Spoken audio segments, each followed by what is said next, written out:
眩しくて戻らない瞬間もう誰にも奪わせないそんな世界から得るためガブガブガブガブエナジーガブ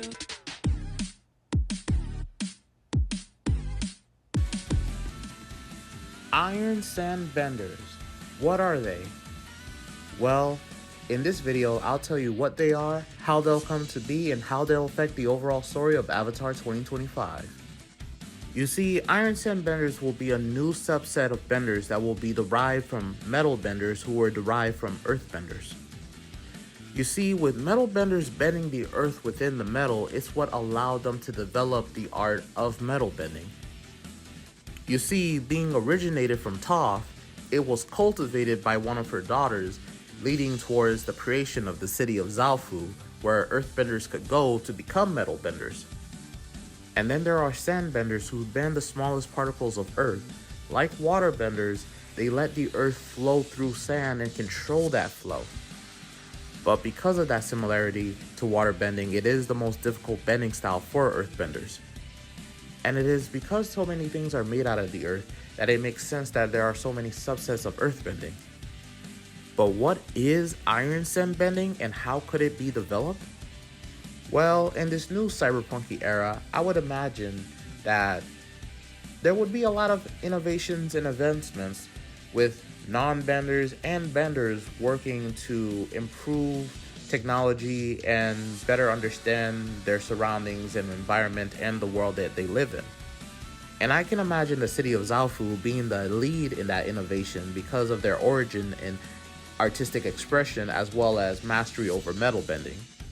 And I can see them being similar to Wakanda, the city of the future in Marvel Comics, developing both Iron-Sand and Iron-SandBending from experimentation on how metal bending can be further improved.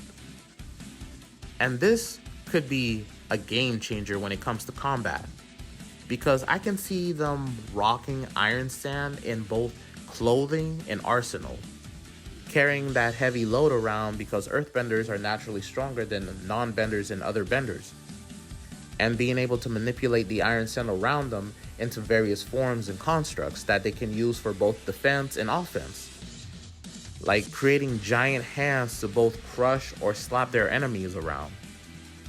I could also see them creating various weapons out of the Iron-Sand, and it would just be similar to the capabilities of a waterbender, but be made out of harder, tougher stuff.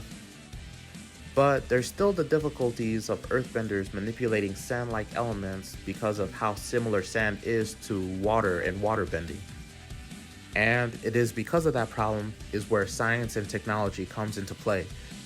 Because I can see the people of this cyberpunk Zaofu implementing ferromagnetic metals and materials into both their technology and Iron-Sand, to use magnetism to help them better manipulate the Iron-Sand and give them greater ease at bending it.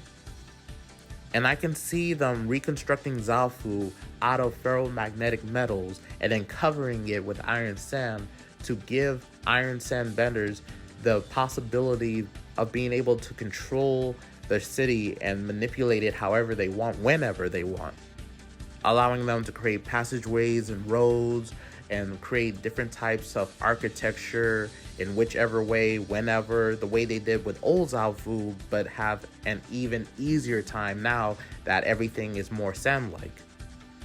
And again, this would allow the cyberpunk Zaofu to truly be the city of the future, as regardless of how advanced technology is everywhere in the future of the Avatar world, Zaofu, this new Zaofu, will truly be able to do whatever they want through the manipulation of Iron-Sand and the development of this new subset of bending, Iron-SandBending.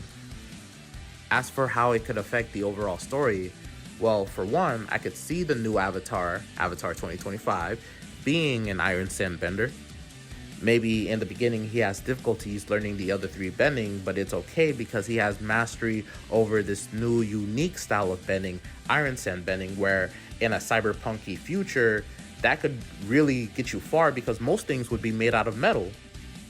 And maybe through the Avatar state, he could turn any metallic material into Iron-Sand. It would be really savage and cool. or they could simply be an antagonistic force or allies waiting in the grass. Who knows? But all I know is if you like this video, like, share, subscribe, and follow, and comment down your thoughts. Thank you.